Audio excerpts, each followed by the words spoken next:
Hare Krishna. Good morning.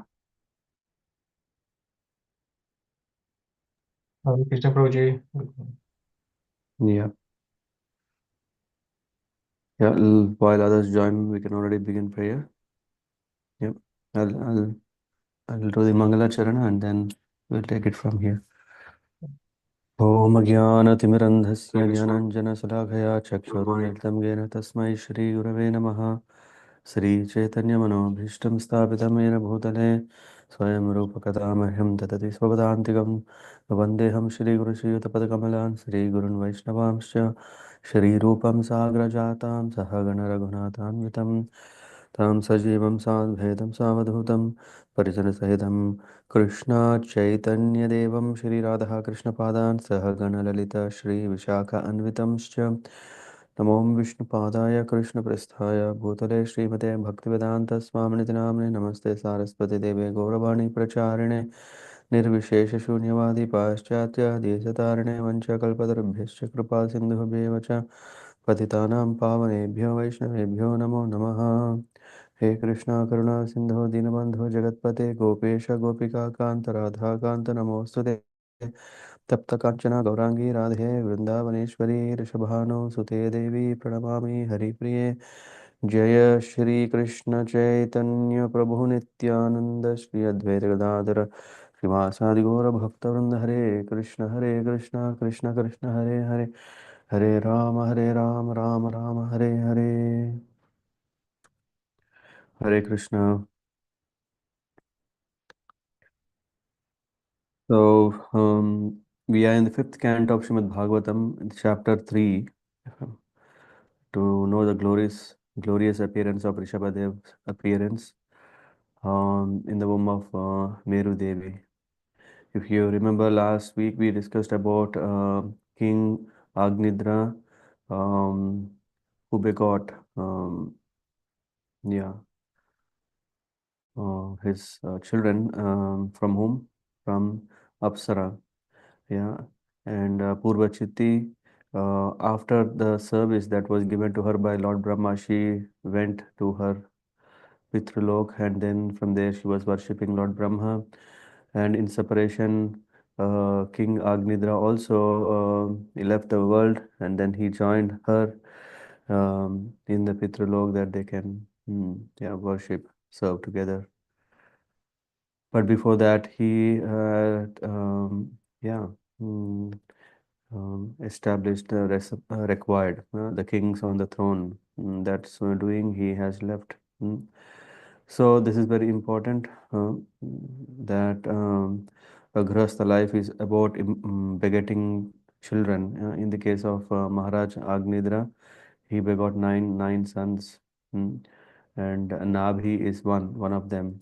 And this king, the son Nabhi, was given in marriage to Meru, daughters of Meru, called Meru Devi. Uh, and today we'll discuss about what happened afterwards. Appreciate if someone volunteers to read today. Who would like to read? I think last time it was Park Prabhu you read, right?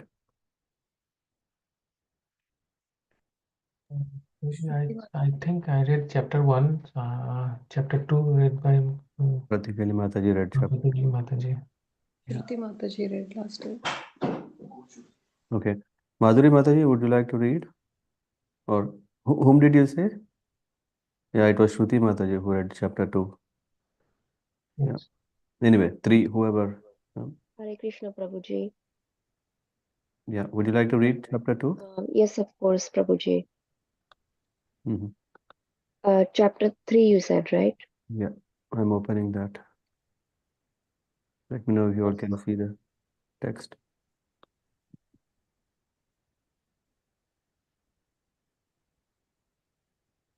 Do you see the text? Yes, Prabhuji. Okay.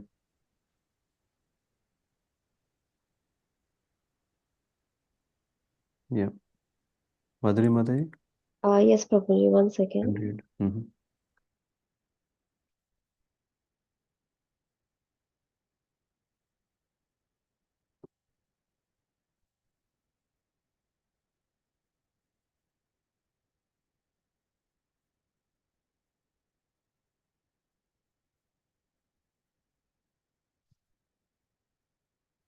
Om Namo Bhagavate Vasudevaya.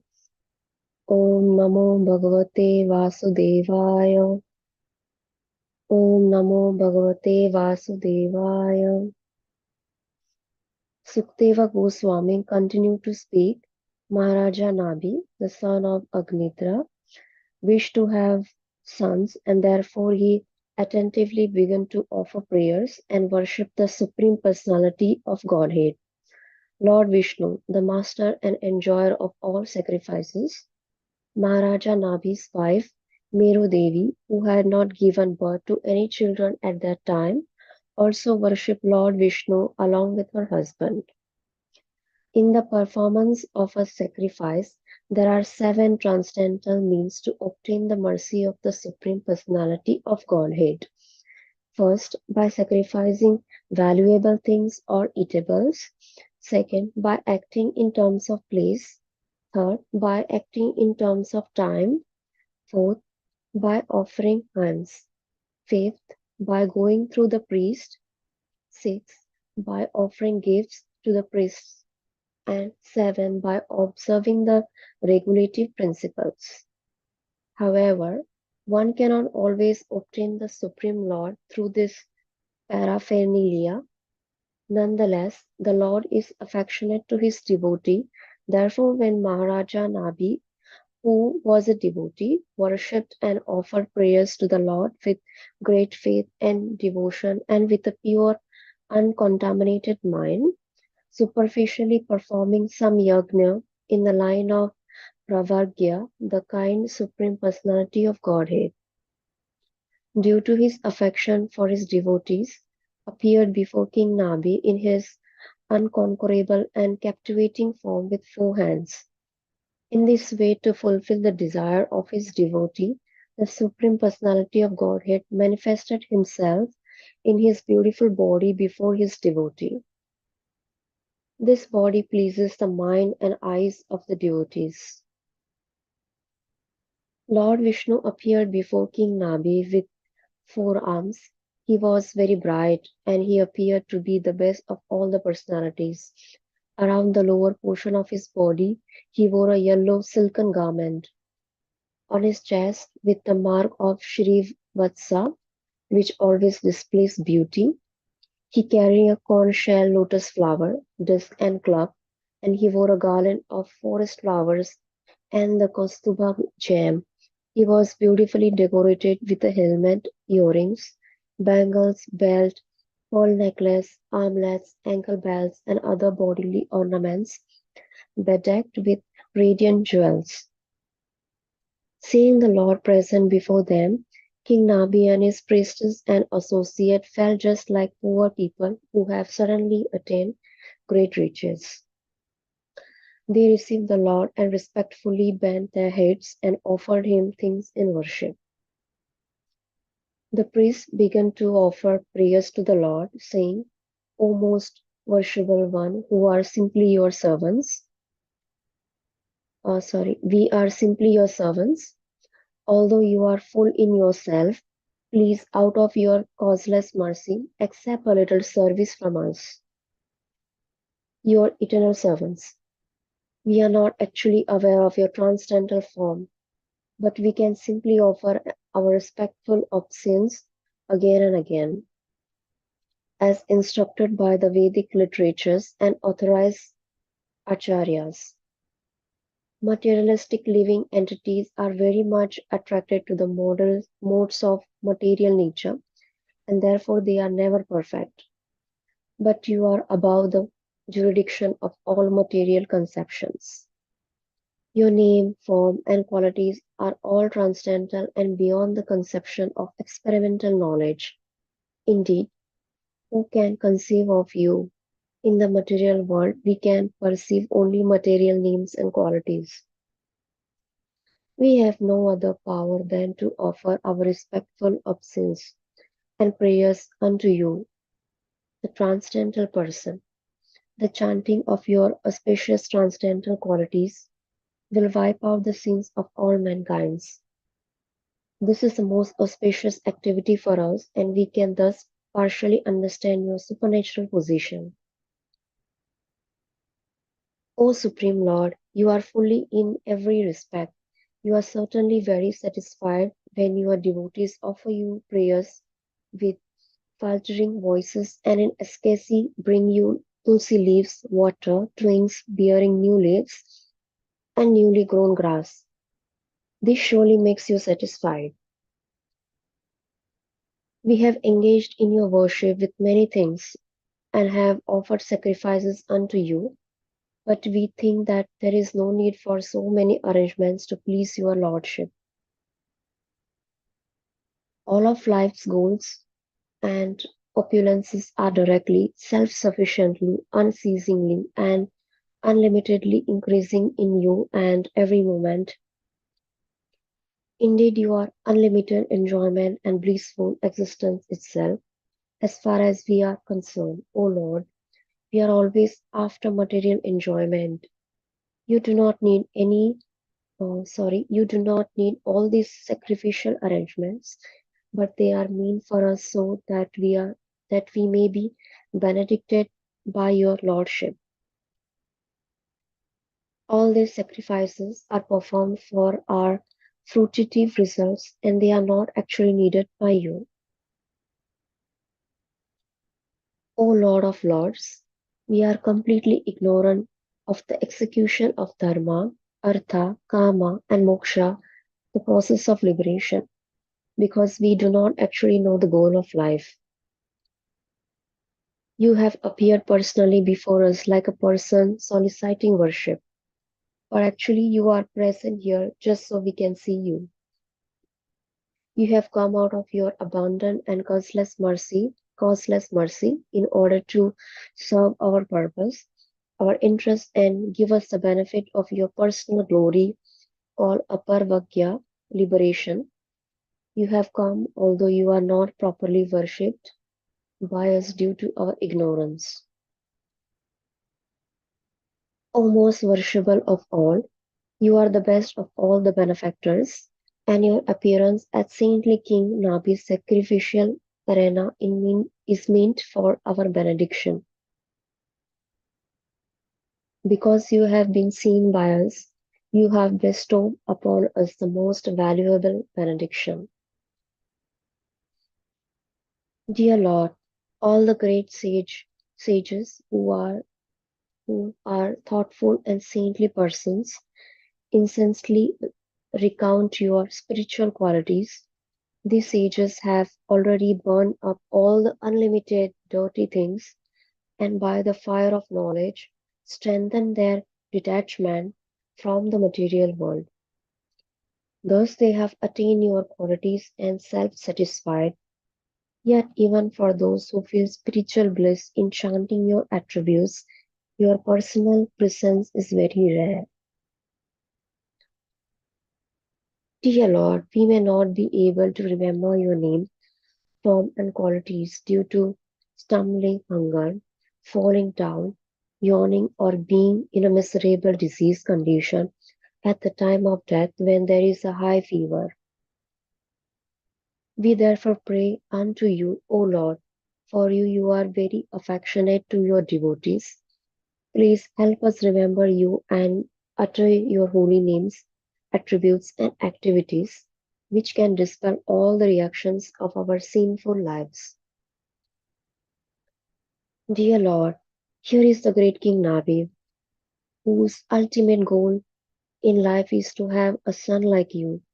Your lordship, his position is like that of a person approaching a very rich man and begging for a little grain. Maharaja Nabi is so desirous of having a son that he is worshipping you for a son, although you are offer him an exalted position, including elevation to the heavenly planets or liberation back to Godhead. Dear Lord, unless one worships the lotus feet of great devotees, one will be conquered by the illusory energy, and his intelligence will be bewildered. Indeed, who has not been carried away by the waves of material enjoyment, which are like ocean? Your illusionary energy is unconquerable, No one can see the path of this material energy or tell how it is working. O Lord, you perform many wonderful activities. Our only aim was to conquer a son by performing this great sacrifice. Therefore, our intelligence is not very sharp. We are not experienced in ascertaining life's goal. By inviting you to this negligible sacrifice for some material motive, we have certainly committed a great offense at your lotus feet. Therefore, O Lord of Lords, please excuse our offense because of your causeless mercy and equal mind. Sri Sukadeva Goswami said, the priests who were even worshipped by King Nabi, the emperor of Bharatvarsha, offered prayers in prose. Generally, they were in poetry and bowed down at the Lord's lotus feet. The Lord of Lords, the ruler of the demigods, was very pleased with them, and he began to speak as follows. The Supreme Personality of Godhead replied, O great sages, I am certainly very pleased with your prayers. You are all truthful. You have prayed for the benediction of a son like me for King Nabi, but this is very difficult to obtain. Since I am the Supreme Person without a second, and since no one is equal to me, another personality like me is not possible to find. In any case, because you are all qualified Brahmanas, your vibrations should not prove untrue. I consider the Brahmanas who are well qualified with Brahmanical qualities to be as good as my own mouth. Since I cannot find anyone equal to me, I shall personally expand myself into a plenary portion and thus advance myself in the womb of Meru Devi, the wife of Maharaja Nabi, the son of Agnidra. Sukadev Goswami continued. After saying this, the Lord disappeared. The wife of King Nabi, Queen Meru Devi, was sitting by the side of her husband, and consequently she could hear everything the Supreme Lord had spoken. O Vishnudatta, Pariksit Maharaj, the Supreme Personality of Godhead, was pleased by the great sages at that sacrifice. Consequently, the Lord decided to personally exhibit the method of executing religious principles as observed by Brahmacharis, Sannyasis, Vanaprashthas, and Grahasthas engaged in rituals, and also satisfy Maharaja Nabi's desire. Consequently, he appeared as the son of Meru Devi in his original spiritual form, which is above the modes of material nature.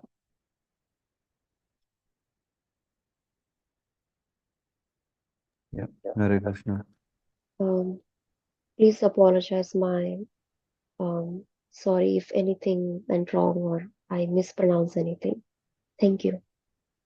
Thank you very much, Madhuri Mataji. Hope you also enjoyed reading. And yeah. Yes, Prabhuji, thank you very much for giving me the opportunity. Mhm. Om Namo Bhagavate Vasudevaya. Om Namo Bhagavate Vasudevaya. Om Namo Bhagavate Vasudevaya.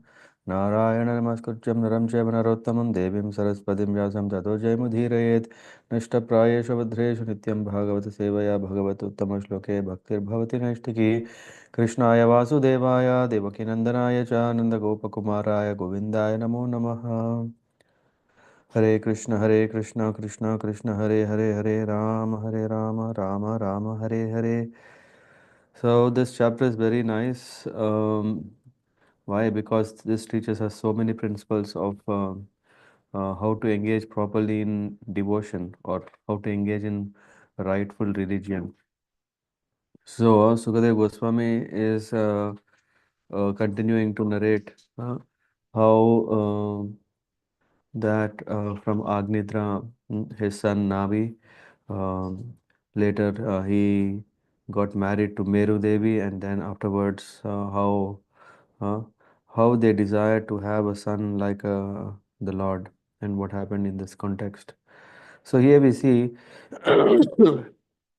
Sukadeva Goswami is saying, apatya kama aprajaya meru devya bhagavantam yajna purusham avahitatma ya jata. So ayajata is offered prayers. What kind of prayers they offered is interesting. Here we see they wish to have son, and therefore uh, attentively offered prayers. And to whom? Uh, Bhagavantam. Here they have offered the prayers not to Lord Brahma. Yeah, you remember in the case of Agnitra, what did he do? He worshipped Lord Brahma so that he can, yeah, have a good wife. And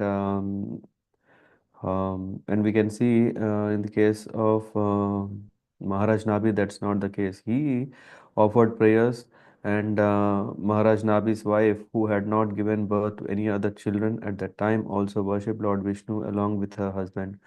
So when both the wife and husband together have the same um, object of worship, Lord Vishnu, yeah, that would be the perfect Grihastha ashram. That's what we can see here in this. Tasyaha vava shraddhaya vishuddha bhavena yajata paravaраgyashu pracharat pracharatsu dravya desha kala mantra artvig dakshina vidhana योगोपपत्य दुरघि दुरधिगमो हि भगवान् भगवत वात्सल्याय सुप्रतीक आत्मानं अपराजितं निज जनाभिप्रेतार्थ विदित्सव्य गृहीत हृदयो हृदय अंगम मनो Naina let me split that word mana nayana anandana avayava abhiramam avik avishkara avishkaraya. So this particular verse is giving us very important what happened is in the performance of sacrifice. mm, the second first principle is very clear. The principle is that one should not just look into worshipping Anya Devatas, but if the goal should be good, the desire, the benediction that we are looking for should be good, and the person whom we approach should be not uh, any other but the Supreme Lord, Bhagavan. And here the second principle is even better for us to understand because we are sattvic in nature, and not only we are just sattvic. Yeah, in the world there are so many people who are sattvic. They are humanitarians who yeah, maybe they have a religious background or not. They are atheistic, or they may not have Vedic Sanatan Dharma background, but they are good. Yeah, sattvic people are there, and in one way or the other, in one form or the other, they are also performing sacrifice. What are they performing sacrifice? They know they have to give up their desires, yeah, and work for common man. Yeah, it could be maybe by um, building hospitals, by building orphanages, and etc. etc. So, yeah, but the problem for coming from Indian background, we have a different problem. Why? Because we have been exposed to so many ways of engaging in performing sacrifices. Yeah, or we know that okay, there is yajna, that is yaga, there is uh, um, puja, so many processes. And yeah, of course, these are mentioned in the Vedic scriptures, and the Lord is the personification of Vedas. So, but here there is a secret that we can come here to know is that they performed with Shraddha. This is very important principle. When we bring the Shraddha, when we bring the faith and care. Mm. When we bring Shraddha means not that I know, but yeah, I want to do my best what I know. So here, Shraddha Dhanena, so the priests, they were performing the sacrifice. mm, um, but that is also not uh, the first thing is uh, one worships Lord Vishnu. This is nothing else. This is first thing. The second thing is faith. When these two things come, then what comes is glorified here. What is that? The mercy of the Lord. Hmm? Of course, there are powerful ways. There are 7 powerful ways by sacrificing valuable things or eatables. Hmm. One may go through this process. Yeah, I would fast. This is a process also to attract the mercy of the Lord, or by acting in terms of place. Hmm. According to the place, we should worship. Yeah. Um, the next one is acting in terms of time and offering hymns, Vedic hymns, by going through the priest mm, and observing that not only this, by offering gifts to the priests and observing regulative principles. So these are the ways through which one can uh, worship or approach the Lord. Mm. But here, even these things are secondary when we have one primary thing, which is a very pure endeavor with sincerity and faith and worshipping the Supreme Lord. Then what happens?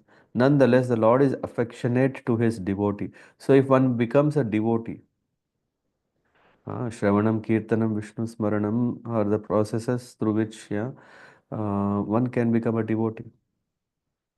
It is not just mentioned, okay, there is Archana process, yeah, there is Vandanam process, yes, there is Sakhyam, uh, um, Dasyam, Sakhyam, and there is Atma Nivedanam. There are this 9 processes of devotional service.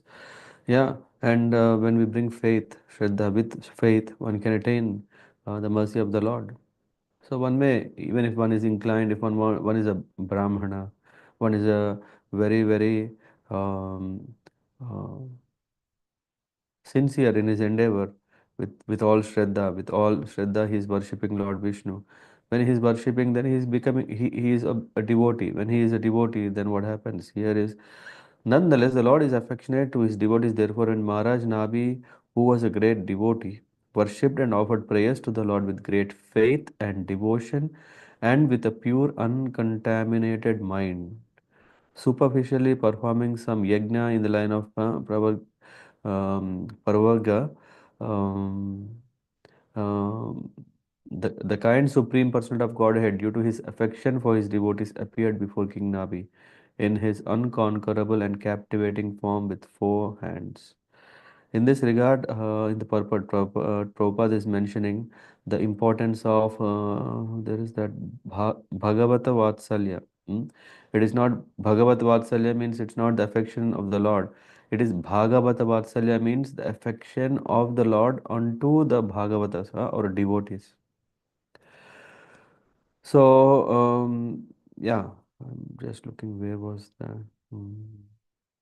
Yeah. Krishna in the purport Prabhupada is mentioning Bhaktya mam abhijanati yavan yachasmi tatvatah tato mam tatvato gnatva vishate tad nantaram. So when one is in full consciousness of the Supreme Lord by such devotion, he can enter into the kingdom of God. So devotees are in a unique position. A unique position, why? Because the Lord is all merciful upon them, and the devotee has no other business with uncontaminated mind, with all attention, with faith and devotion. They also are always interested only in one thing, to serve the Lord. Hmm. And then further, what happened is that thereafter, Lord Vishnu appeared before King Nabi with 4 arms. He was very bright, and he appeared to be the best of all personalities. He around the lower portion of his body, he wore yellow silk garments. On his chest was the mark of Srivatsa, uh, which always displays beauty. Uh, he carried a conch shell, lotus flower, disc, and club, and he wore a garland of forest flowers and the Kaustuba jewel. He was beautifully decorated with a helmet, earrings, bangles, belt, pearl necklace, armlets, ankle belts, and other beautiful bodily ornaments. Seeing the Lord present before them, King Nabi and his priest and associates felt just like poor men who have suddenly attained great riches. They received the Lord and respectfully bent their heads and offered him things in worship. So here we see that the Lord is personal. Now, this is one clear aspect. Here we can see every how nicely the Lord's transcendental bodily form is very nicely decorated. Or we can see that how is his he is holding a disc, club, flower, conch shell, and he wore a garland and Kaustuba jewel and Srivatsa. So all these descriptions definitely mention here emphasize that Lord is personal. It's not that okay, Lord has no form. Oh, Lord is Sarvantaryami. He is present, pervading everywhere. Yeah, He is pervading everywhere. Doesn't mean that He doesn't has a form. Uh, um, what do you call? Um,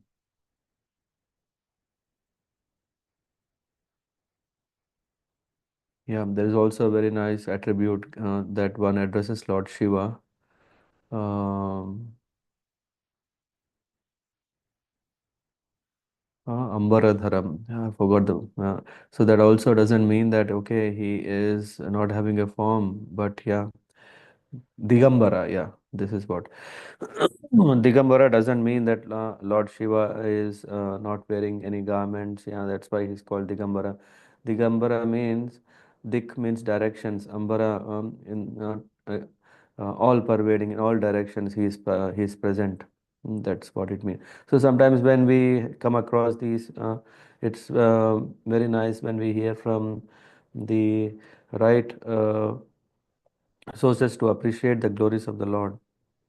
Anyway, so seeing the Lord in this wonderful form, the priests and King Nabi, Meru Devi, they stood up, they offered worship uh, him. Um, I think in this regard, Prabhupada is mentioning that he appeared before King and his associate as the best as all personalities, Purushottama.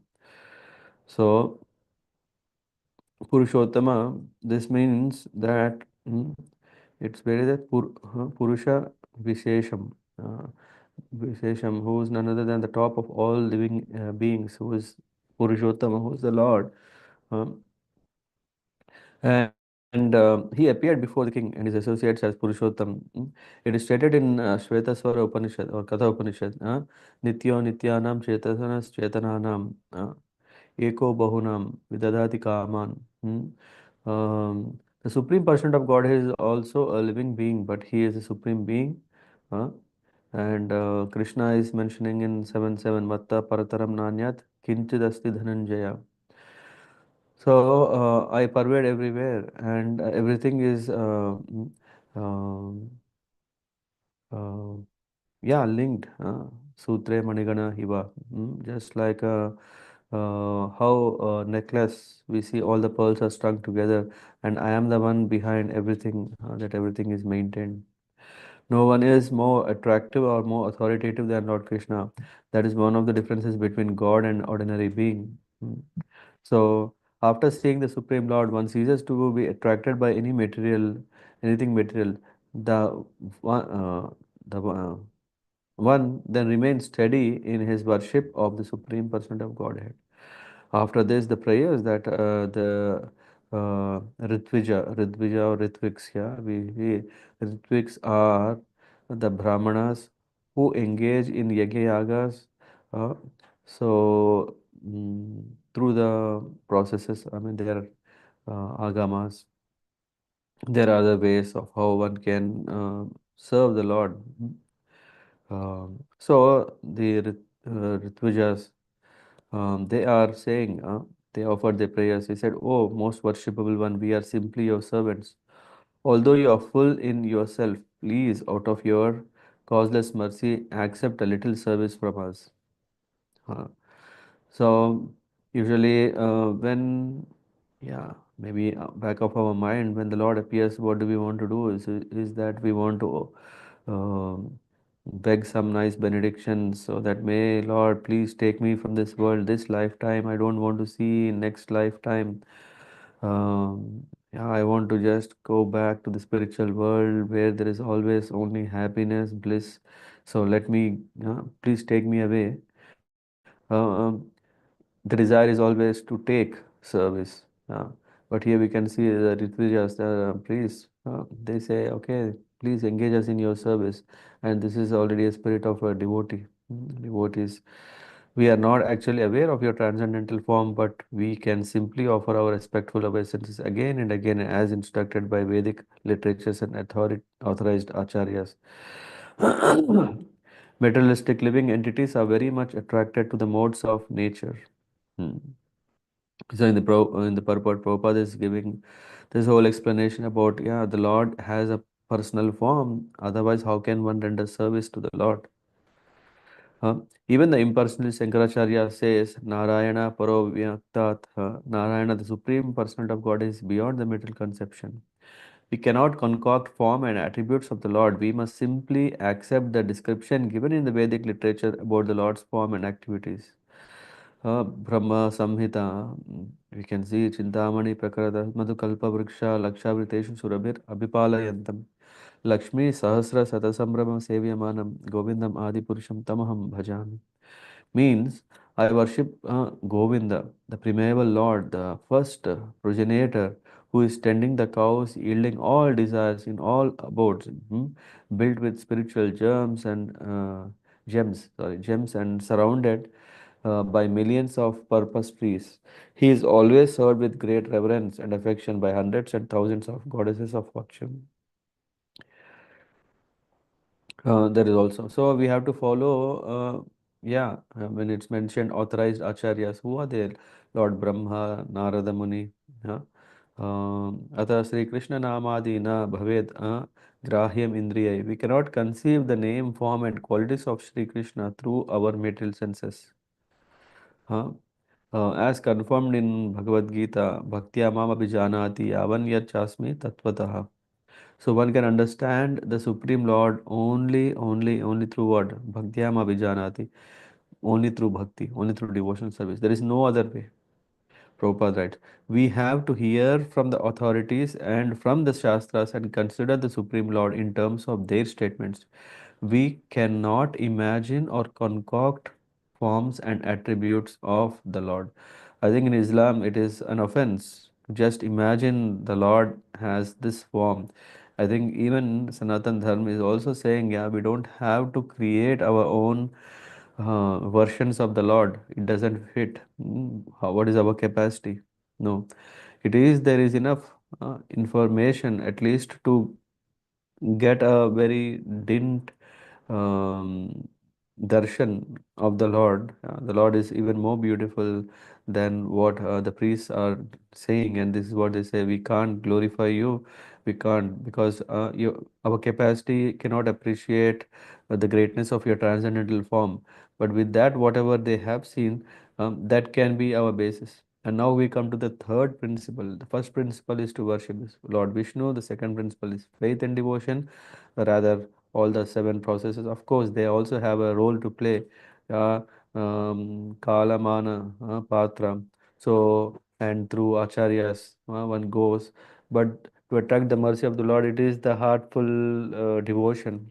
The third principle is Parijananuraga, Virachita, Sabala, Samstabda, Salilasita, uh, Kisalaya, Tulasika. This is the very important point. Here we are mentioning is what is done is, O Supreme Lord, you are full in every respect.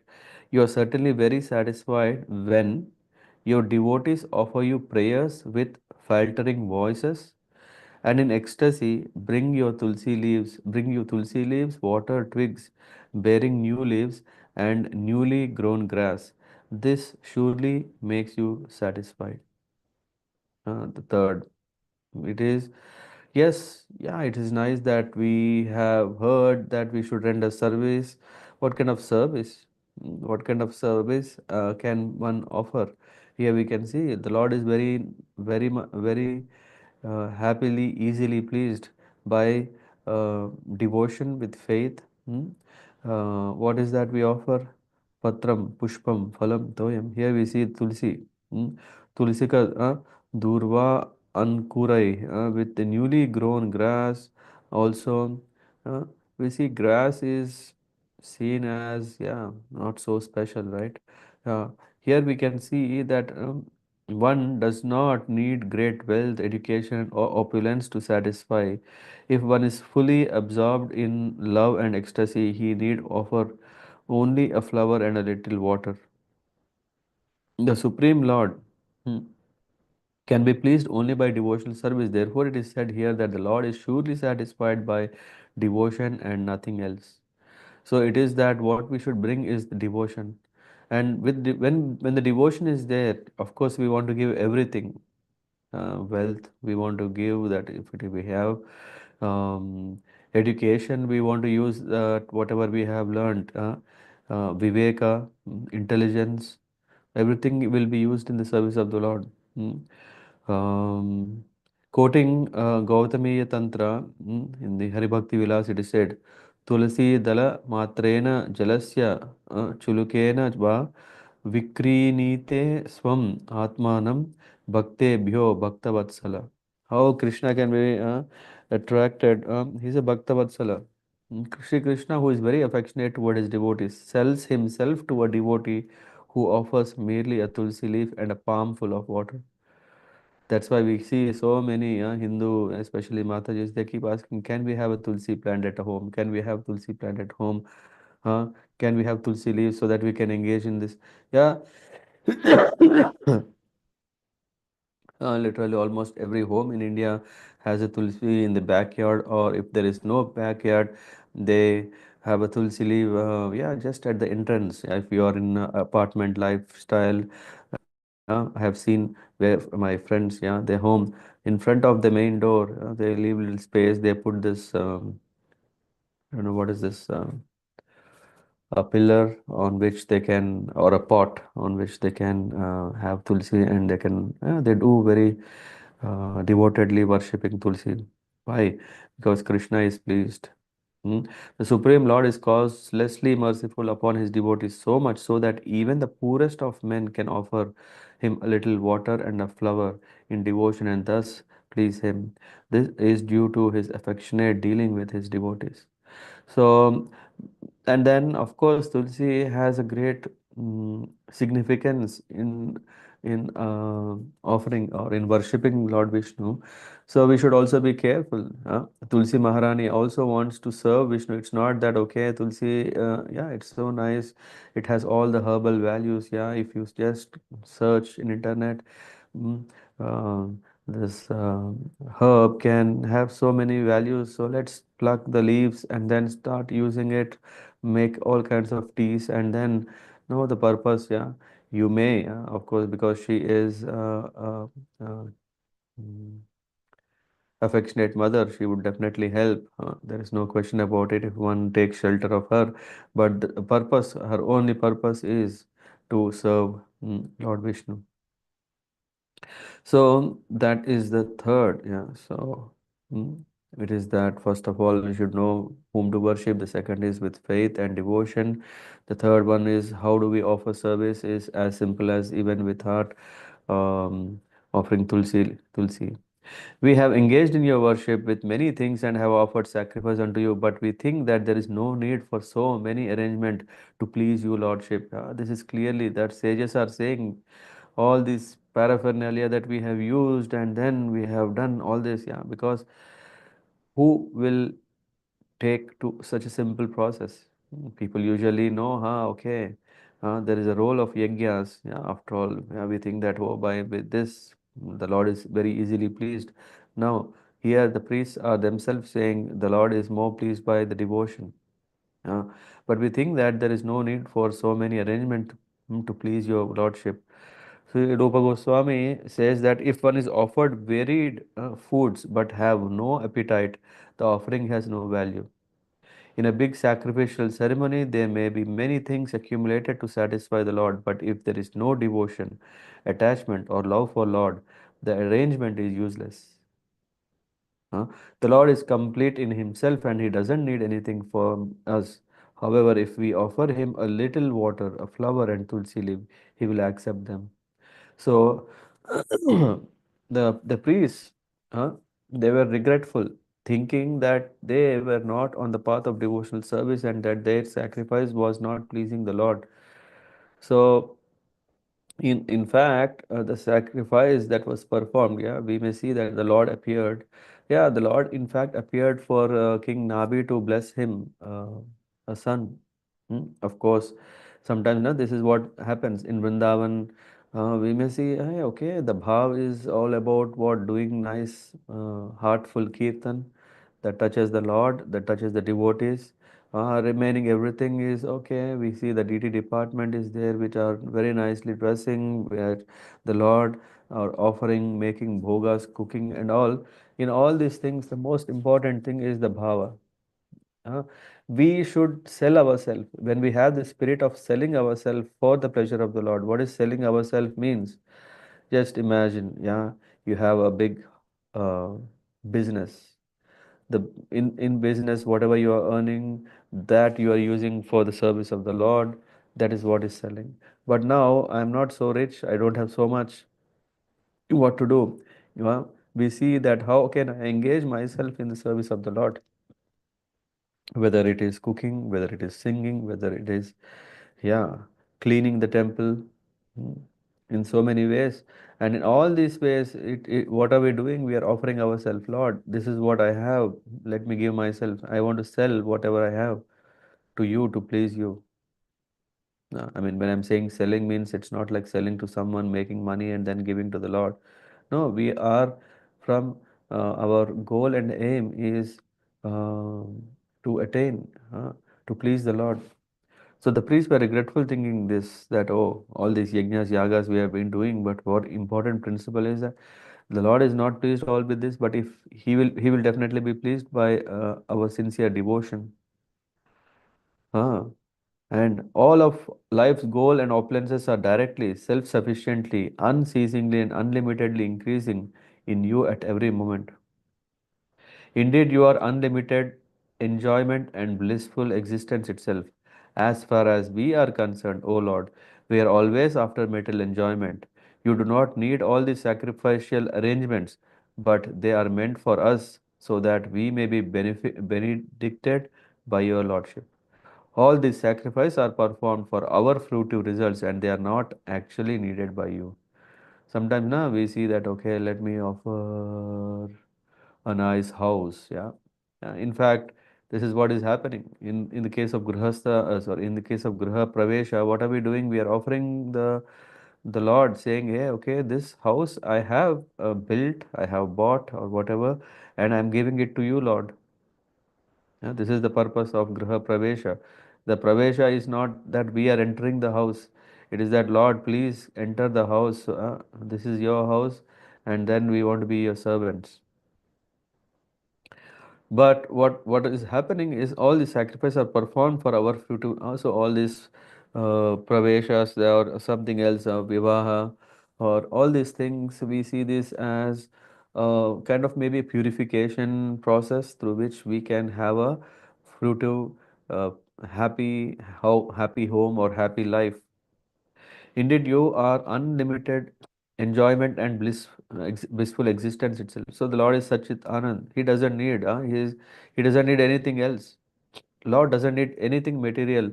Uh, Lord is unlimited and enjoyment, blissful existence. Still, the priests are telling, yeah, what are they doing? They are sacrificing. They are doing all the yajnas. Why? Still, by our sacrificial arrangements, we may be benedicted by the Lord. So that is the aim. That is the aim here. Being self-sufficient, Lord doesn't need anything. This is clear. Yajnartha karmano anyatra lokoyam karma bandhana. If we do not act to satisfy the Supreme Lord, we engage in Maya activities. This is what happens. So the priests are saying, yeah, we are engaging for our own benefit. Just imagine when a very rich person is not using the dravya, the liquid, whatever he has, the assets that he has, if he doesn't use it in this right purpose, right process, then what happens is that just binds him, karma bandhanat. So we may construct a gorgeous temple and spend thousands of dollars, but such a temple is not required by the Lord. Huh? Yeah, we are thinking, oh, people may challenge, why are you building so much? Does Lord need it? No, Lord doesn't need it. The Lord has many millions of temples of his residence and he does not need our attempt. He does not require opulent activity at all. Sometimes whenever we are organizing big programs like what is that, on the occasion of Rama Navami or on the occasion of Janmashtami, when the organizers, they are asking, we are looking forward, if you would like to sponsor something, some services. The people usually think, hey, why they don't have any purpose or what? First of all, why to build big temples, and now why to, yeah. So first of all, you have built everything by asking, or yeah. Some people may think, hey, why are you so much uh, uh, pushing us to spend? In the end, who is enjoying? Maybe you are enjoying. Maybe will the Lord come? Yeah. It is only you have heard, you have taken to a process of deity worship. That's why for that you need deities. Where can you keep? You need a temple. So all these things. Uh, and now you are coming for festivals, sponsoring festivals. Come on. Why? Yeah, in the end, they may also philosophically tell, hey, does Lord need all this, or is it only for your needs? That's why you're asking. The Lord doesn't need anything, all clear. Yeah, this statement is very clear. But this is for our benefit when we are doing this. Otherwise, we become fat, isn't it? When we cannot digest so much wealth, when we cannot digest so much fame, when we cannot digest so much name and all these things, when we cannot digest what is there with us, then what happens? We get diseased.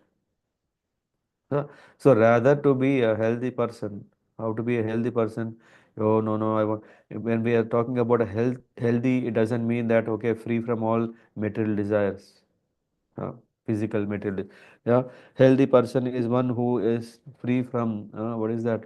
Six enemies of the soul. What are that? Kama, Krodha, Mada, Moha, Matsarya. So these are the enemies. Uh, we are not seeing them doesn't mean they don't exist. They do exist in us, and they are actually ruling us, due to which we are moha. We are so much attached. Mm. And we want to just, though the reality is not encouraging, it's not so promising in this world to enjoy, but karma is so strong. That's why the karma is pushing us. Uh, and then Matsarya, all these other things are coming. So, in this spirit, what should we do is rather not to hanker for these things, but rather give them out. How can we do that? Is by using every asset of ourself, mm, in the service of the Lord, so that we don't, yeah, what we can't digest, why should we have it? Mm? So, wealth, mm, position, all these things, actually, we should have only to the extent what we need. And the immediate question comes, we don't know what is needed. That's why when we take the shelter of Bhagavatam, then we advance to this science. That's what we can see here. If we engage our money in constructing a gorgeous temple, we are freed from the reactions of our endeavors. uh. So that's why sometimes you see, all of a sudden, yeah, they are devotees. Yeah, come on. They might have so much wealth, so much wealth. What are they going to do? They don't know. Yeah, they have burned their hands many times by giving money to their family, giving the money to their friends. But what they expected was happiness, but they got utter disappointment and dissatisfaction. what they turn is, then they turn to constructing big organizations so that they can have their, they say that even after my death, my name can be still be remembered. Huh? No, even that will burn their hands. They come to the point, all this is only a drama. Of course, one can serve the mankind, that should be out of compassion, but the right way is if we serve the Lord, uh, don't we have trust that Lord will not take care? Yeah, why not? When He is the creator, He is the father of everyone, mm, and He is uh, pleased, yeah, with our prayers. Why won't He take care? So, if we somehow or other receive blessings and benediction from the Lord, our consciousness can be purified and we can become eligible to return home back to Godhead. So that's the goal. Hmm. So, and then they go further. They say, "Oh Lord of Lords, we are completely ignorant of execution of dharma, artha, kama, moksha, the process of liberation, because we do not actually know the goal of life." Huh? I don't know. Mm. When the Ritviks, when the priests in that assembly who could attract the attention of the Lord, huh, they are, what are they saying? We are completely ignorant of execution of dharma, artha, kama, moksha. So what to speak of ordinary? You have come, although you are not properly worshipped by us due to our ignorance. Due to our ignorance, we could not worship you well, but still, oh, all merciful, you have come. That is what they are saying. Prabhupada writes in the purport, Lord Vishnu was personally present at the sacrificial arena, but this does not mean that he had any interest in his own personal benefit. Similarly, the Archa Vigraha, the deity in the temple, is present for the same purpose. So we may say, hey, how come that? Yeah, why should we have all this deity worship? Huh? Why should we have deity worship? Shouldn't it be enough that we need a prayer hall? A prayer hall can be as simple as uh, uh, uh, a big hall where one are turning towards, yeah, whichever side, as depending on the religion one follows. Yeah, why do we need all this elaborate arrangement where the deity form is there, and the deity form definitely is very expensive, maybe because it's made of such a special metal, uh, or with such a special stone, and then after having, then you have to do all the paraphernalia. Why all these things? Yeah. Lord Vishnu was personally present at the sacrificial arena, but this does not mean that he had any interest in his own personal benefit. When we see that Lord is there, yeah, he has no personal interest, no personal benefit that he is going to get if we build a very nice temple. Uh, the Lord has so many houses, so many opulent palaces. He has his own home, which is doesn't need even sun. For us, no, we at least need sun. For him, no, not needed. Out of his causeless mercy, the Lord personally presents himself before us so that we can see him. This is the purpose. The purpose is that the Lord is appearing personally. It's not like, okay, for our satisfaction or it is for our meditation. Lord, let's give a form, and that's why we create this wonderful form so that it attracts us, and with this attraction, then we can serve the Lord. No, the Lord Himself is all merciful that He personally presents Himself in Archa Vigraha. There are so many instances where the Lord have done so many uh, unimaginable uh, uh, pastimes. If we talk about in Puri, we can read. There are so many how the Lord has reciprocated with His devotees from the Archa Vigrahas. So, therefore, out of His causeless mercy, the Lord comes in a form we can see. We can only see the material things like stone and wood, and therefore He accepts a form of stone and wood, and thus accepts our service in the temple. This is an exhibition of Lord's causeless mercy. If people are asking, "Hey, is the Lord merciful?" Yeah, He is. Yeah, for our blunt vision, the Lord is arranging Himself so that we can appreciate His presence. It was out of His causeless mercy that Lord appeared in the sacrificial arena of Maharaj Nabhi. And then what? Oh, most worshipable of all, You are the best of all benefactors, and your appearance at saintly King Nabi's sacrificial arena is meant for our benediction. Because you have been seen by us, you have bestowed upon us the most valuable benediction. This is so nice. Huh? Uh, Nija Purusha Ikshana Vishaya. Huh? Is the word here used is in Bhagavad Gita, Krishna is saying, Samoham Sarva Bhuteshu. I envy no one, nor am partial to anyone. I am equal to all. But whoever renders service unto me in devotion is a friend of mine. Huh? He is in me, and I am also a friend to him. So the Lord here we see is equal to everyone. In that sense, he has no enemies, he has no friends. Everyone is enjoying the fruitive reactions of his own work. And the Lord is observing and giving everyone the desired result.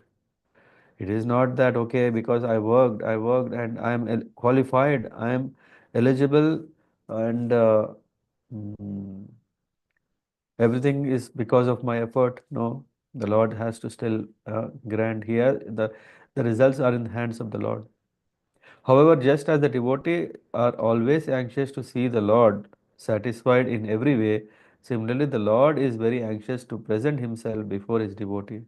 Uh, so this is what happens. How to understand this? Krishna Himself is saying, Paritranaya sadhunam vinashayata dushkritam dharma samsthapanardhaya sambhavami yuge yuge. Uh, the sadhunam, so paritranaya, to deliver the pious and to annihilate the miscreants. The Lord appears again and again.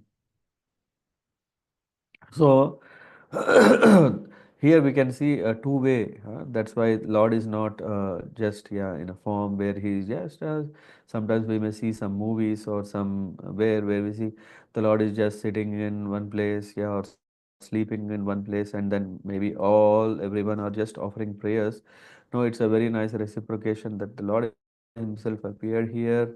Yeah, the devotees want to satisfy the Lord, and Lord also want to satisfy the devotees. That's why, for that matter, not only during calamities, like in the case of Draupadi, in the case of Uttara, the Lord ran immediately. No, He is also at every moment in the life of a devotee. The Lord is always reciprocating. He wants to satisfy, He wants to serve the devotees because the devotees' only life and soul is to serve the Lord.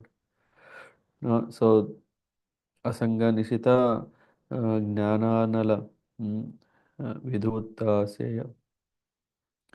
So, dear Lord, all the great sages who are thoughtful and saintly persons incessantly recount your spiritual qualities.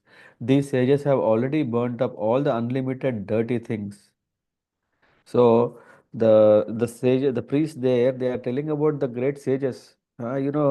Priests are doing all these yagnas and all these things, but there are these yogis. They are telling about those yogis. These sages have already burned up all the unlimited dirty things, and by the fire of knowledge, gyanis, uh, strengthened their detachment for the world, material world. Thus, they have attained your qualities and are self-satisfied. In spite of having such qualities, still, yet, even for those who feel spiritual bliss in chanting your attributes, your personal presence is very rare. The rarity of the Lord's darshan is mentioned here. The rarity is so because that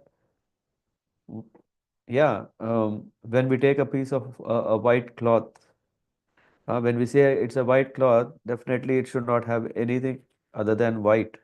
Yeah, even a small yellow yellowishness, or some spots of something is still, we cannot call it as it's completely white. Yeah, and that also has to be thoroughly cleansed. Only then. Uh, so, which means when we are becoming devotees, we can't carry on anything in our heart that is not conducive, that is not favorable, that is a dirt in our heart. So here the sages, they have been doing tapasya, they have been doing so many processes, yoga and everything. They also know the material world reality. They have the complete knowledge. In spite of that, and when they have developed these qualities of the Lord also, still they darshan is durlabha, very, very rare. Therefore, the priests are very much obliged, inspired. But how come that we could have the darshan? They are very, very happy and they're obliged. Dear Lord, we may not be able to remember your name, form, and qualities due to stumbling, hunger, falling down, yawning, or being in a miserable, diseased condition at the time of death when there is a high fever. So the priests are praying. This is also very important. We should offer our prayers also. I was thinking one should even remember this. Uh, what is the prayer we could do every day is, Lord, I'm I'm very sure at the last moments of my life, I might not be remembering you, but please, if you shower your mercy, I have a hope that I may remember you. Yeah. Otherwise, I'm so much actually forget you. I may forget you because of stumbling. Just imagine if someone are walking and if they stumble, then immediately they may remember their mom or dad or or themselves. I don't know, whatever. So, but not the Lord.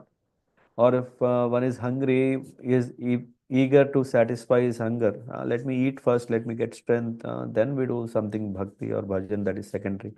Or falling down, stumbling, yawning.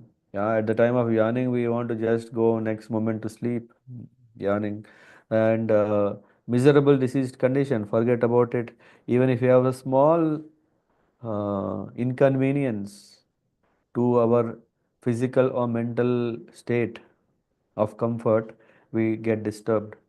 uh, and then we don't remember God. Of course, we may remember God only to free us from such suffering, some um, um,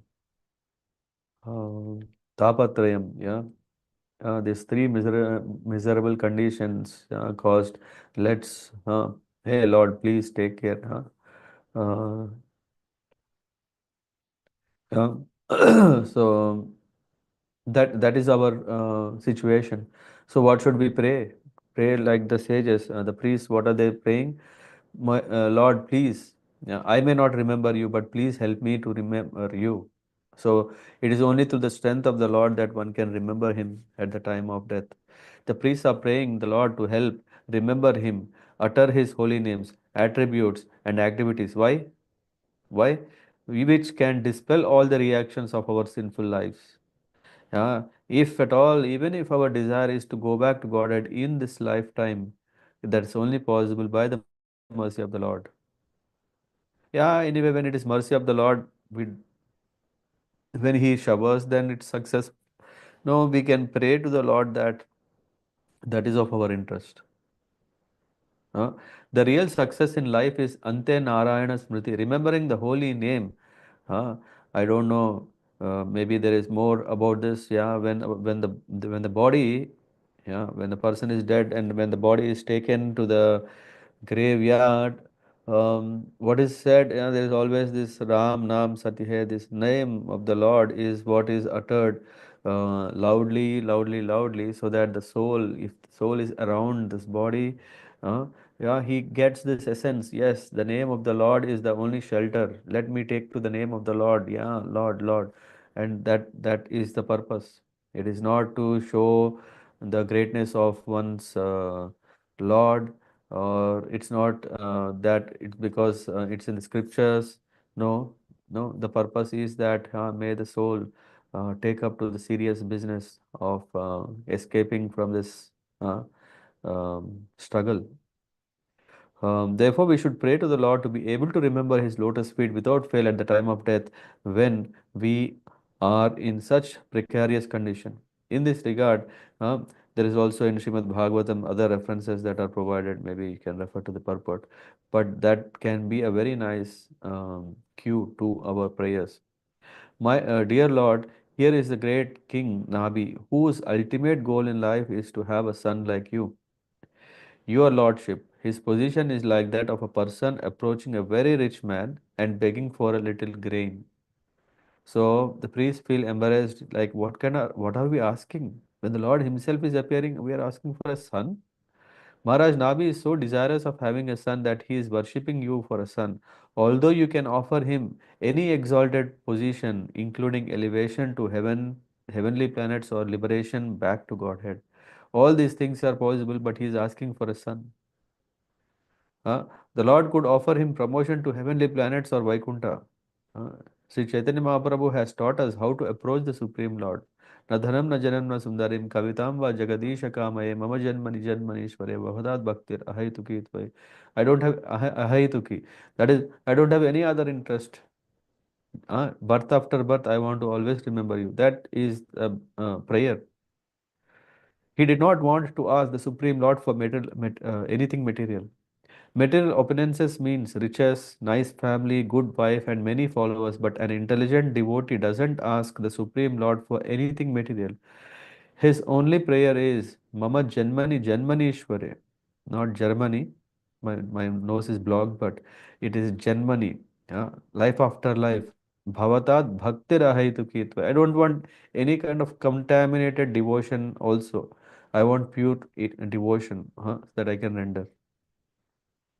A devotee is never concerned anything material. Although Nabi Maharaj wanted a son like Vishnu, wanting a son like God is also a form of sense gratification. Uh, a pure devotee wants only to engage in Lord's loving service. Yeah, one may think, hey Lord, if you appear as, yeah, I want a son like you. Why? Because when the son is of having all these great qualities, my grahastha life is successful. After all, isn't it? That okay, I have a son like the Lord with all great qualities. Then I have no disturbances in my life. Uh, so He will take care of everything, and I don't have to worry much. No, a pure devotee wants only to engage in the Lord's loving service. That is the aim. Kova ihate parajito parajitaya mayaya an mayayanavasita. It says, Dear Lord, unless one worships the lotus feet of great devotees, one will be conquered by the illusory energy and his intelligence will be bewildered. Indeed, who has not been carried away by the waves of material enjoyment, which is like poison? Your illusory energy is unconquerable. No one can see the path of this material energy or tell how it is working. So the priests are saying, the Lord may smile and say, "Hey, uh, it's not me. It's not in my hands. I'm here only to give some nice benediction, but to remove all the suffering, you can go to someone else. That's not my department." No, that's not the case. Here they say your illusory energy is unconquerable. So that Maya, this Maya is Lord's energy and it's unconquerable. No one can see the path of this material energy or tell how it is working. That is the condition. Uh, so, so in the purport, Prabhupada is saying freedom from Maya's influence is possible when one engages in the service of the great devotees. Mahat Charana Seva. Without worshipping the lotus feet of a great devotee, one cannot be freed from Maya's influence. Narottam Das Thakur says, Chadiya Vaishnava Seva Nistara Payeche Keba. Who has been freed from Maya's clutches without serving the lotus feet of a Vaishnava? This is a question. Maya is aparajita and her influence is also aparajita. Huh? As confirmed, Daivi Esha Gunamayi Mama Maya Duratya. It's not at all possible. Krishna himself is saying, but he's not saying it's impossible. He's saying Mama Maya Duratya Mam Eva forgot Maya Etam Tarantite. One can cross over with the strength of the Lord. Uh, the divine energy of mind consisting of three modes is very difficult to overcome. Uh, so if one is mameva prapadyante, yeah, only if one is worshipping, only if one is surrendering to him, the Lord, then yeah, one has this chance. Only a devotee can surpass Maya's great influence. It was no fault on Maharaj Nabi's part that he wanted a son. He wanted a son like the Supreme Lord, who is the best of all sons. By the association of Lord's devotee, one no longer desires material opulence. So, indeed, he has asked properly. Uh, sadhu sanga, sarva shastra kaya, lava matra sadhu sanga, sarva siddhi hoy. And there is also in Chaitanya Charitamrita, Mahat kripa vina kona karme bhakti naya, Krishna bhakti dure raho, samsara nahe kshaya. Means, if one is serious about escaping Maya's influence and returning home, back to Godhead, one must associate with a sadhu. This is the verdict of all scriptures. By the slight association of devotees, one can free one can be freed from the clutches of Maya. Without the mercy of the pure devotee, one cannot get free from by any means. Uh, in this regard, Prahlad Maharaj is saying, Naisham matis tavad urukramangrihim sprisati anartapagamo yat artha mahiyasham pada rajo abhishekam niskinchananam na vrinita yavat. What is the mentioned here is pada rajo abhishekam. Mahiyasam, the great devotees, lotus dust, lotus feet dust, if we have that and put it on our head, huh, that is a blessing. One cannot become the Lord's pure devotee without taking the dust of great devotee on his head. Pada Rajabhishekam. A pure devotee is Nishkinchana. He has no material desire to enjoy material world. One has to take shelter of such a pure devotee in order to attain his qualities. Yaduha. So, O Lord, you perform many wonderful activities. Our only aim was to acquire a son by performing this great sacrifice. Therefore, our intelligence is not very sharp. We are not experienced in ascertaining life's goal. By inviting you to this negligible sacrifice for some material motive, we have certainly committed a great offense at your lotus feet. O Lord of Lords, please excuse our offense because of your causeless mercy and equal mind. This is also a very important prayer. What is this prayer is that, yeah, by so much desire, so much impurity in our heart, we may always ask the Lord, give me that, give me this. Here the priests are asking forgiveness to excuse him, uh, excuse our offense because you caused us mercy and equal mind. Please to forgive us, excuse us for our mistake. But our goal should be to look only for serving the Lord. Uh, Chaturvida bhajante mam jana so kritino arjuna artha jnaneshu artharti jnanacha bharata. He's saying there are four kinds of people. Krishna is saying four kinds of people come to me. Who are they? They are also worshippers. What kind of worshippers? Four kinds of pious men render service to me. One is the distressed, so that they want relief from distress. The other one is desirous of wealth. He want more. One is artharti. Um, One is Arthi means one who is distressed. Artharthi means one who is desiring for wealth. Jnani.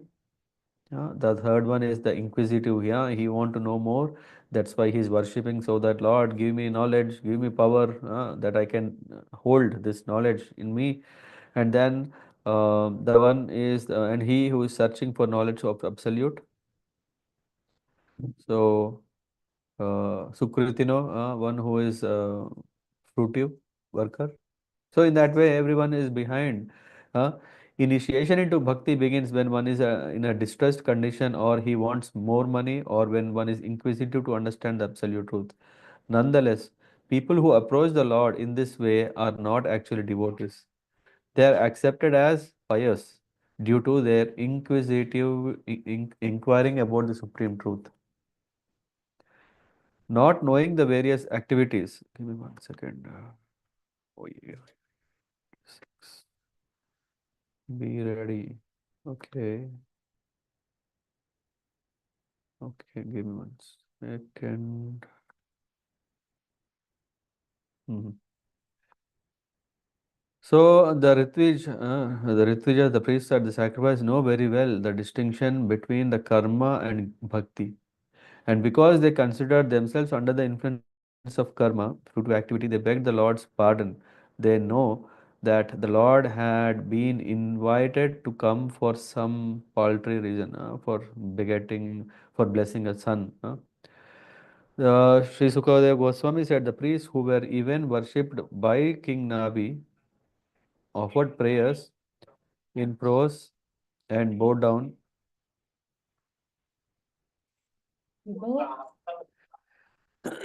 Give me 1 second.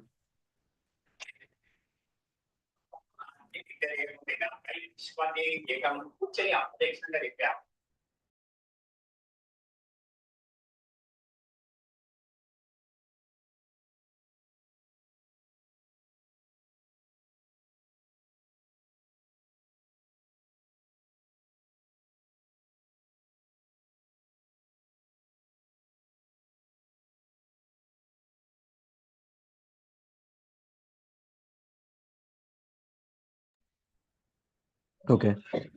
Where I was.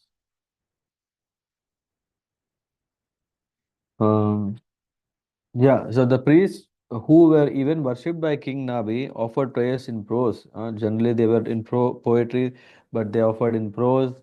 Uh, Sometimes it's not about the rhyming and all these things, right? The beauty of the vocabulary, but actually it's the feelings. Yeah.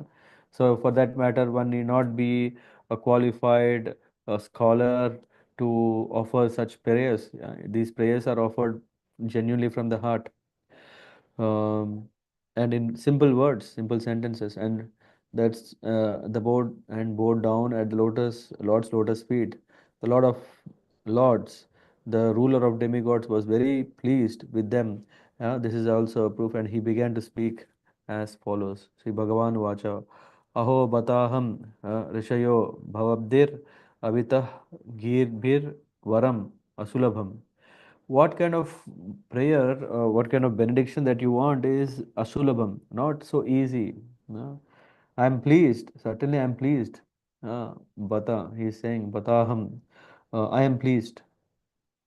But I am certainly pleased with your praise. You are all truthful. You have prayed for the benediction of a son like me for King Nabi, but this is very difficult to obtain.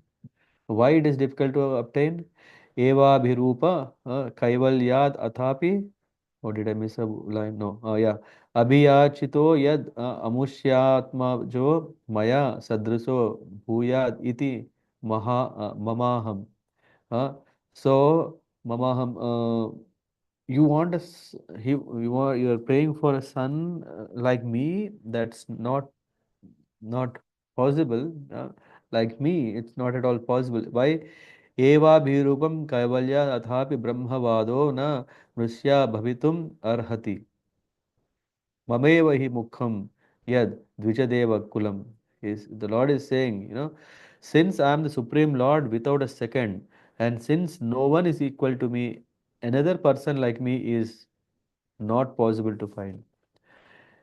Even in Islam, we see, that's why they say this is an offense to see when someone is compared to the Lord. They say it's an offense. Huh?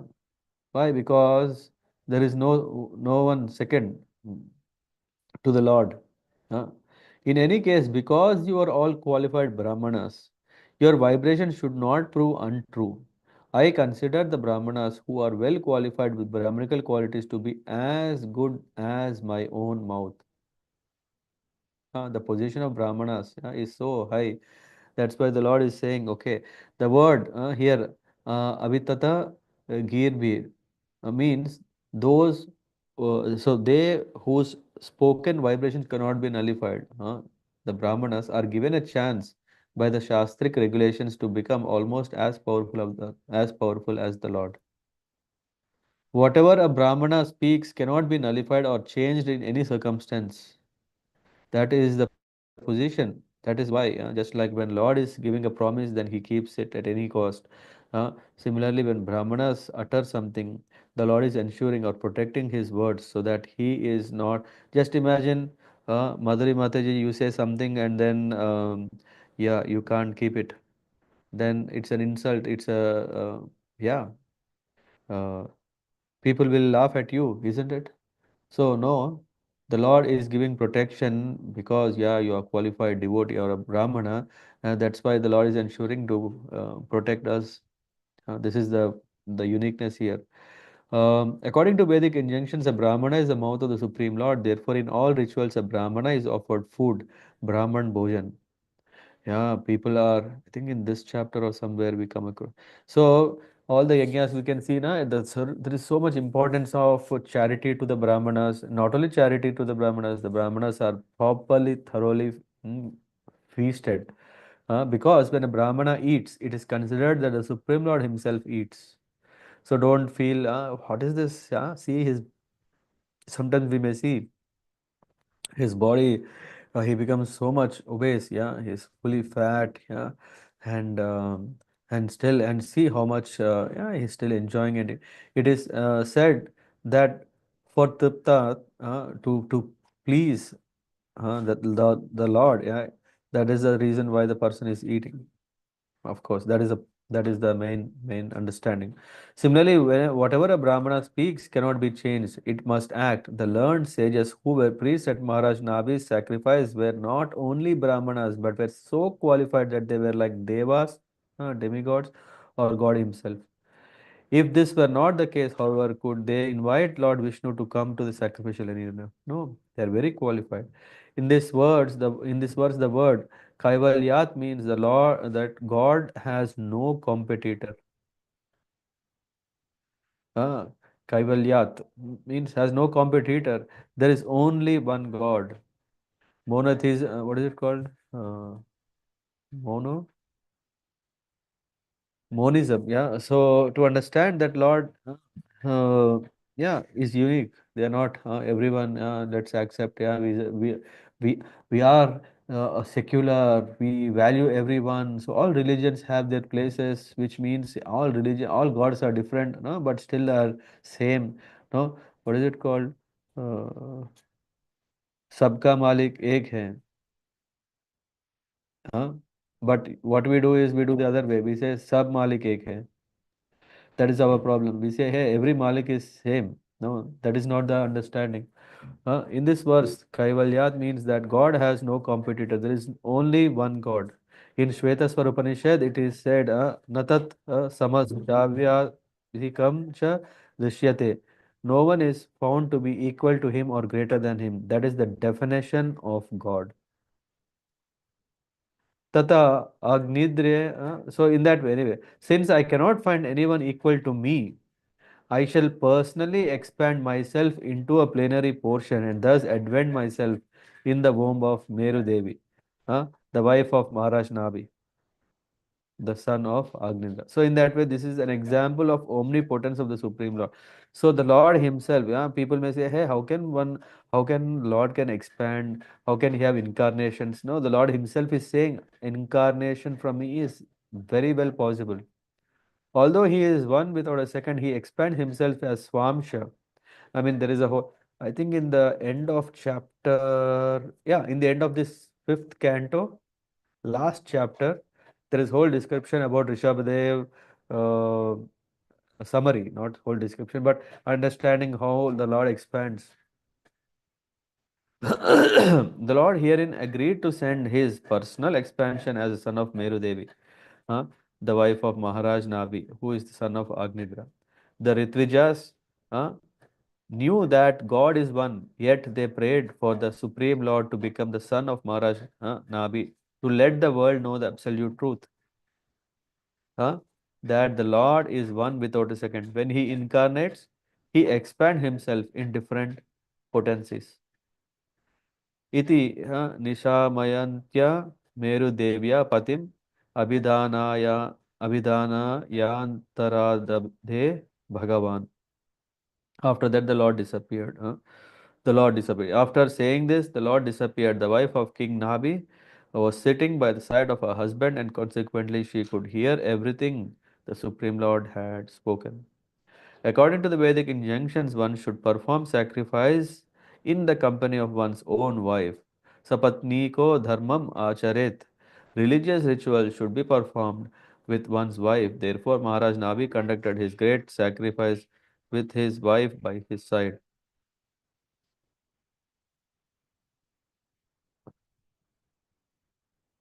So here we can understand that in this way Sukadeva Goswami is um, sharing what happened. O Vishnu Datta, Parikshit Maharaj. Vishnu Datta, Parikshit Maharaj is addressing him as Vishnu Datta. Why? Because Datta means, we know that, what is it called in English or in, uh, if a parent is adopting, adopting. Datta means adoption. If one is not owned. Here, Parikshit Maharaj is addressed by Sukadeva Goswami as Vishnu Datta. Why? Uh, I think it is written somewhere in the purport. Let me look first. The son of Maharaj, no. Uh, Vishnu Datta, I mean, I have to see here or maybe I read somewhere, but actually is that because Parikshit Maharaj is protected by Vishnu. When Ashwatthama releases Brahmastra in the womb of Uttara was Parikshit Maharaj, who even died. Yeah, who even died, but he was brought back to life. Yeah. So in that way, that's why he's addressed as Vishnu Datta. I'm just seeing if it is also somewhere here. Up, up, up. Was pleased by the consequently the Lord decided to personally exhibit the method of executing religious principles. Why did the Lord come? There are three things. These are very important. Very important. One is that devotee has the desire, which attracts the Lord's interest. The second is, what did I say? To annihilate the miscreants. What is that? Paritranaya sadhunam. The sadhunams are the devotees who have this wonderful wishes, desires to serve the Lord. Vinashaya dushkritam, to annihilate the miscreants. And third one is dharma samsthapa, to establish the dharma. First of all, to remove the miscreants. Here we see Rsabhadev. Did he kill some? That I think if you recollect last Bhagavad Sapta, we covered about the glories of Rsabhadev. Here we can see that satisfied and sacrifices. Consequent Lord decided to he decided personally exhibit the method. This is the fourth, the main thing in the case of Ramayana also. It is the Lord also has desire to come, so to have to reciprocate with his devotees. So the Lord appears and also satisfy Maharaj Nabhi's desire. Consequently, he appeared as son of Meru, who is none other than Rishabhadev. I'm checking in the purport. Srila Vishwanath Chakravarti Thakur states that the word Shukla means consisting of Shuddha Sattva. Lord Vishnu descended in his Suddha Sattva. Suddha Sattva refers to Sattva Guna, which is never contaminated. In this material world, even the mode of goodness is contaminated by a tinge of Rajo and Tamo Guna. When Sattva Guna is never contaminated by Rajo Guna and Tamo Guna, it's called Suddha Sattva. Sattvam Vishuddham Vasudeva Sabditam. That is the platform of Vasudeva. I think, in the purport Prabhupada is mentioning Yada Yada Hi Dharmasya Glanir Bharata Abhyudhanam Adasmasya Tadatmanam Srijamya Aham. I descend. So the Lord, to give us very important teachings in the form of Rishabhadev appeared. Actually, the dharma cannot be made by man. Dharmam tu sakshat bhagavad pranitam. Dharma is given by the Supreme Lord, just as the law is given by the state government. Man-made dharma has no meaning. Śrīmad-Bhāgavatam refers to man-made dharma as kaitava dharma, cheating religion. The Supreme Lord sends an avatar, incarnation, to teach human society the proper way to execute religious principles. Such religious principles are called Bhakti Marga. As the Supreme Lord here himself says in Bhagavad Gita, Sarva Dharma Parijyancha Mamekam Sharanam Raja. The son of Maharaj Nabi, Rishabhadev, appeared on this earth to preach the principles of religion that will be explained in the 5th chapter of this 5th canto. So, it's always nice to understand, appreciate the glories of Rishabhadev, by going through them. Next chapter, and then it comes from him comes Lord Bharat Maharaj. also. In that way, yeah, we can see Bharat Maharaj is coming from the Lord, incarnation, Rsabhadev. Mm, Did I miss something? Yeah. Any questions or thoughts from you?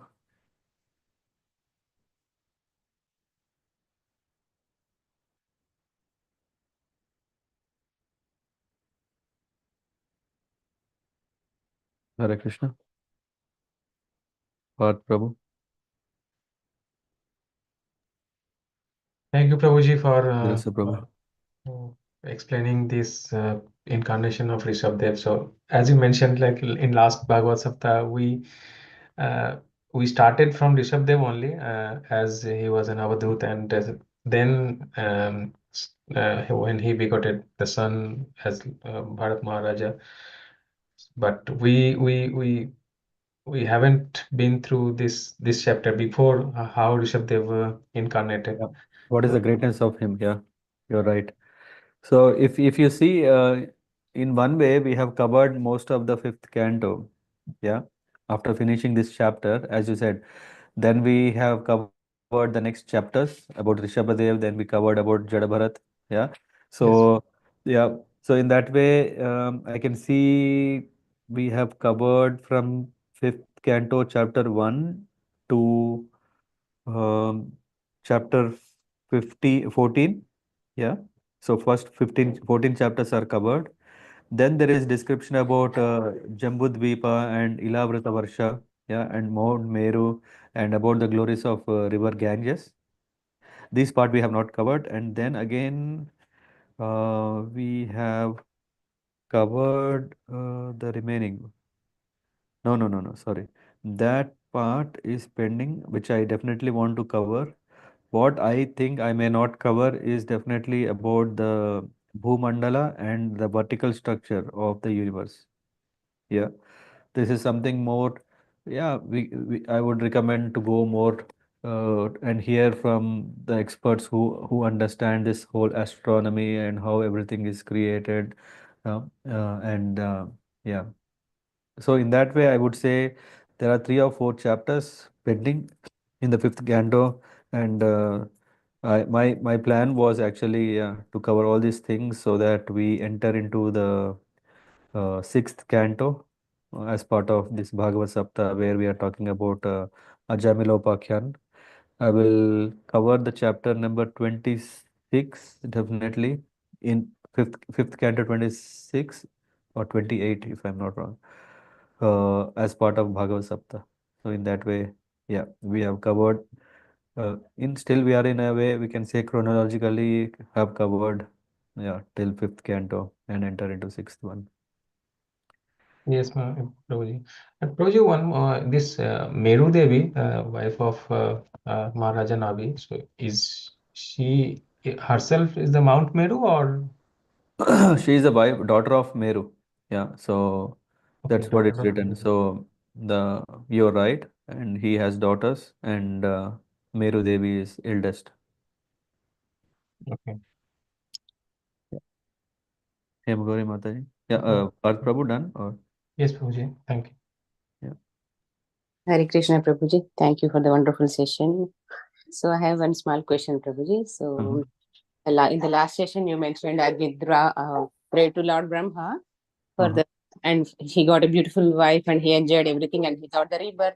So he's totally immersed in the beauty and the Grihasthashram. So what kind of credits he earned to get the son as a like a devotee Nabi? Yeah, so what Sukriti he did? Right. Yeah. Good question. Good question. So the Sukriti are multifolds. First of all, here nice Ritvijas, the priest. You were asking about not. You're asking about Nabi or Agnidra? You're Uh, asking how Agnidra begot Nabi? yes, Prabhuji. That is the question. If you recollect, who was Purvachitti? She was servant of Lord Brahma, and in fact, Lord Brahma has sent her, isn't it? No? And when such a great uh, person, I mean, how is she great? Is because after her service she left, isn't it? She's not attached. She was not attached for all the comforts, and that's why she stayed there, which shows that she is definitely a great woman. Yeah. It was Agnidra who had this desire, and that desire also was mainly because at that time when Priyavrata was conceiving, or Agnidra was being conceived, at that time he was disturbed with his own interest. That is the reason that came into the son. And then, yeah, the son had this interest, but it's not that his wife Purvachiti had this. Yes, Prabhuji. Okay. Yeah. And I said multiple reasons. The other reason is that Lord Brahma, he wanted to expand, right? Yeah. So in fact, who was Agnidra? You can see that the lineage is coming from whom? Yeah, it is coming from Lord Brahma, then Swayambhuva Manu. Yeah, Priyavrata. Priyavrata. So when the devotees are there, we know that their generations are always blessed, or yeah. Yes, Prabhuji. Thank you, Prabhuji. Mhm.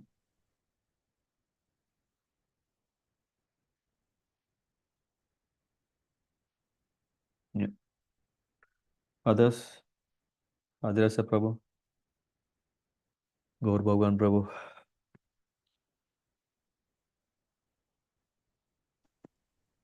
Hare Krishna Prabhuji. Yes, Prabhuji, it was very nice to hear this katha.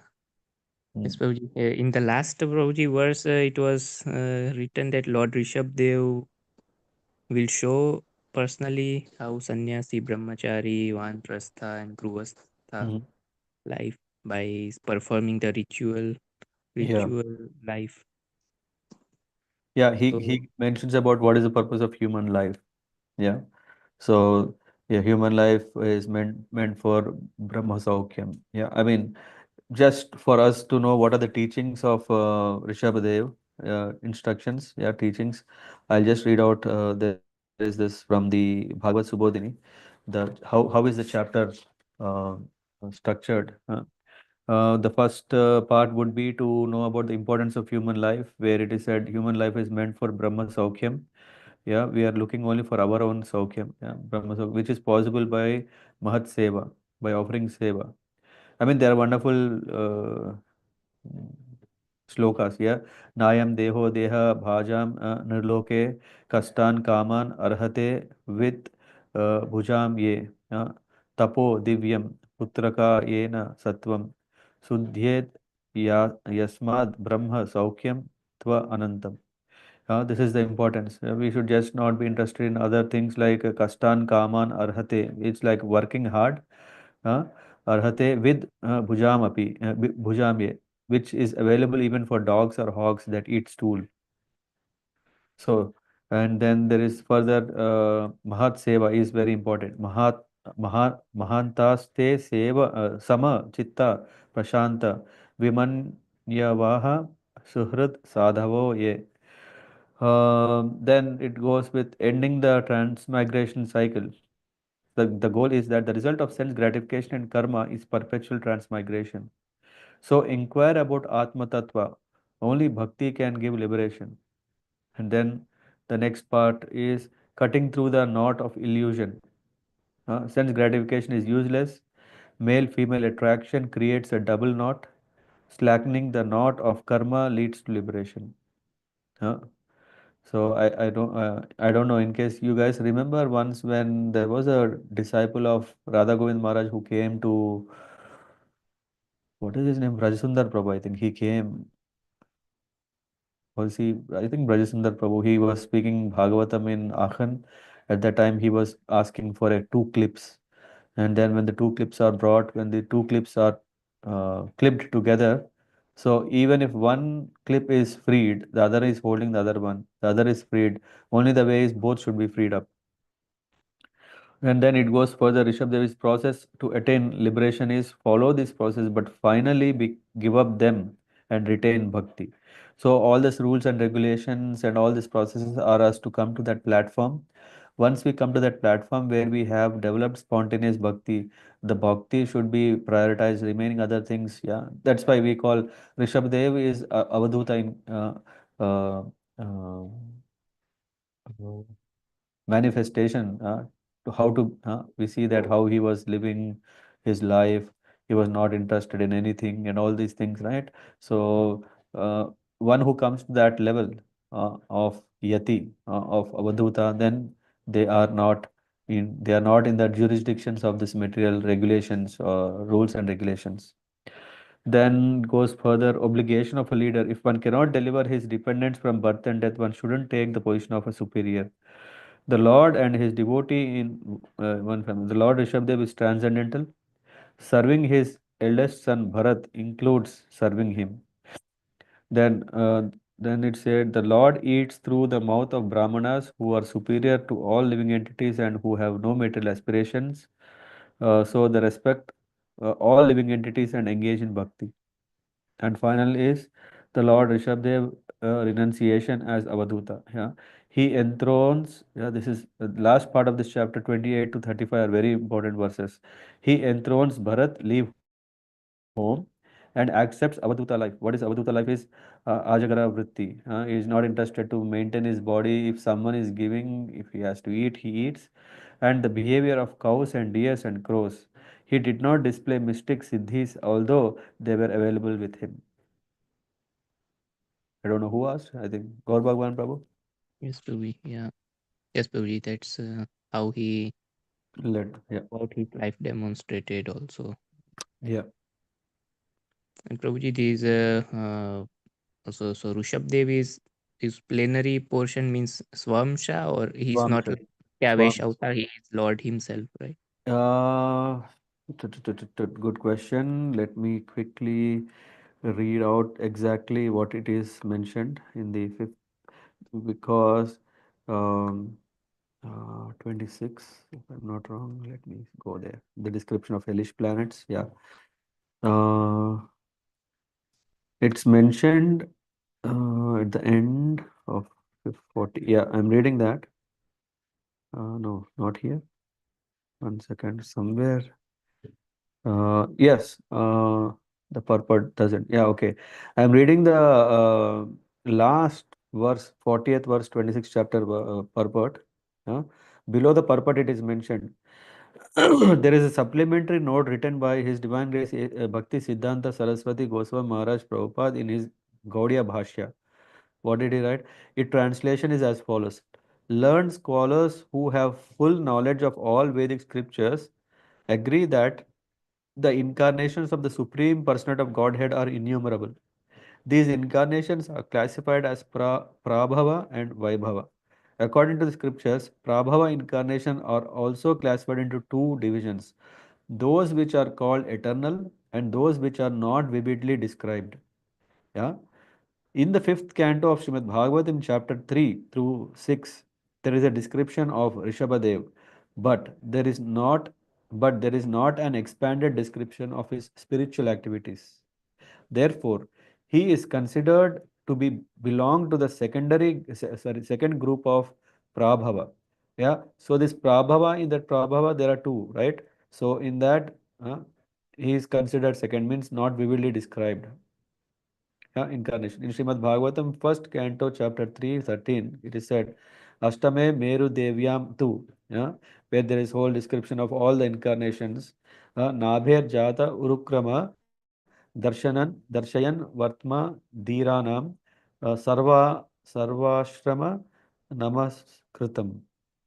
It is mentioned that Lord Vishnu appeared in the eighth incarnation as son of Maharaj Nabi and his wife Meru Devi. He showed the path of perfection, the Paramahamsa stage of life, which is worshipped by all the followers of Varnashram. Uh, After closing the quotes, Rishabdev is the supreme personality of Godhead and his body is spiritual, Satchit Anand. Therefore, one might ask how it might be possible that he passed stool and urine. The Gaudiya Vedanta Acharyas Baladev Vidyabhushan has replied to this question in his book called Siddhanta Ratna, first portion, text 65 to 68. What is it? Imperfect men call attention to Rishabdev's passing stool and urine as a subject matter for the study of non-devotees who do not understand the spiritual position of a transcendental body. In the fifth canto, Srimad Bhagavatam 5, 6, 11, The illusioned and bewildered state of materialist of this age is fully described. Elsewhere in 5th Canto, 5.5.19, Rishabdev stated, Idam Shariram Mama Durvibhavyam. Means, this body of mine is inconceivable for materialist. This is called, this is also confirmed in Bhagavad Gita. Avijanati mam muda, manushim tana ashrimam, param bhavam ajananto, mad bhuta maheshwaram. Mama bhuta maheshwaram, sorry. I'm mixing two slokas here. Sorry. So anyway, it goes further. The activities of Rishabdev therefore do not support the claims of a certain class of men called Arhat, who sometimes advertise that they are followers of Rsabhadev. Uh, uh, pa- pa- pa- pa- pa. There is Rishabdev personally exhibited the activities of the Supreme Lord. At the conclusion of Rishabdev pastime, an entire forest and the Lord's body were burnt to ashes in great forest fire. In the same way, Rishabdev burned people's ignorance to ashes. He exhibited the characteristics of a Paramahamsa in his instructions to his sons. The principles of Arhat community, that's further detail. Srila Baladev Vidyabhushan remarks that in the 8th canto of Śrīmad-Bhāgavatam there is another description of Rishabdev, but that Rishabdev is different from the one described in this canto. I somehow read little more, but let me find that. But I think Gaur Bhagwan Prabhu, that is what is mentioned here in the context. Okay, Prabhuji. So he's Lord himself, right? Yeah, he is Lord in Prabhava, and in that Prabhava also only very briefly described. Yeah. Mm-hmm. And Prabhuji, there is in Jainism, we have also heard This some is what Rishabh. is mentioned here when it mentioned about Arhat, and there is a community which claim that yeah, we are followers of Rishabh, and there is also mentioned. Maybe you can read through this last purport that gives that. Sukadeva Goswami has related that after hearing about the characteristics of Lord Rishabhadev, the king of Konka, Venka, Kutaka, initiated a system of religious principles known as Arhat. These principles were not in accord with Vedic principles, and therefore they are called Pashanda Dharma. Yeah. So this is what is about Jainism. Mhm. Okay, Prabhuji. And Prabhuji, in the 8th canto, there is also Rishabdev, but he is someone other. Yeah, Right. I mean, I don't, I didn't read, but at least here it's mentioned. Do you know about it or? I don't know, Prabhuji. Okay. Maybe when we come there, we may know more. But at least we can take from here that it's not the same Rishabhadev. Yeah. Mm-hmm. Thank you, Prabhuji. Mm-hmm. Okay.